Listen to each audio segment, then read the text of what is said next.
A 23-year-old woman, named Jung Yoo-jung, is currently being charged with the murder of another woman in her 20s in Busan, South Korea.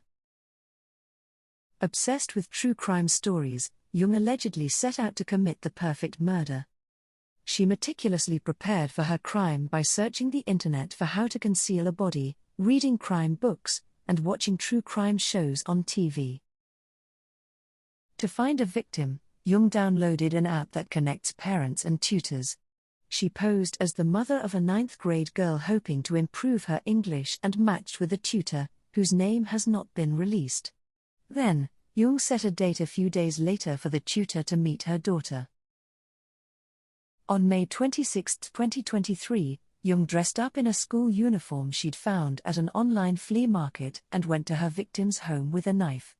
Jung is short, and with the uniform on, the victim probably mistook her for a middle school student. When her victim let her in the door, Jung stabbed her to death with a knife. She then went to a store nearby, bought bleach and trash bags, and returned to the victim's home to dismember her.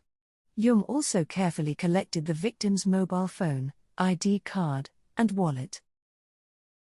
Jung was caught by security cameras bringing a suitcase from her home to the victim's place.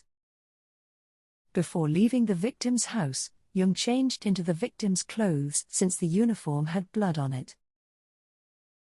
Then Jung hired a taxi to take her to a wooded area near the Nakdong River, where Jung dumped a suitcase full of body parts.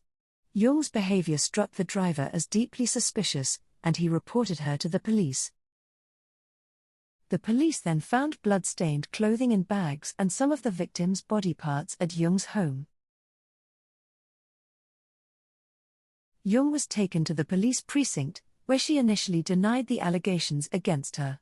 But as evidence kept piling up, including the camera footage, her blood-stained suitcase, and the victim's ID card, she changed her story, saying someone else killed her and she only got rid of the body. Eventually Jung admitted the truth, which led police to the remains of the victim's body parts in a riverside area of the Nakdong River.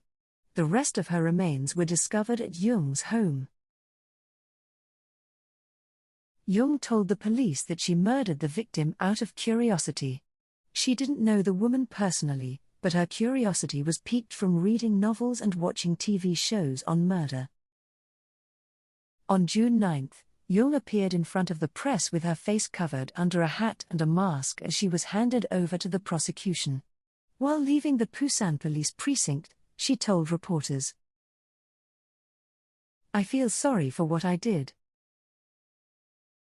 I think I was out of my mind.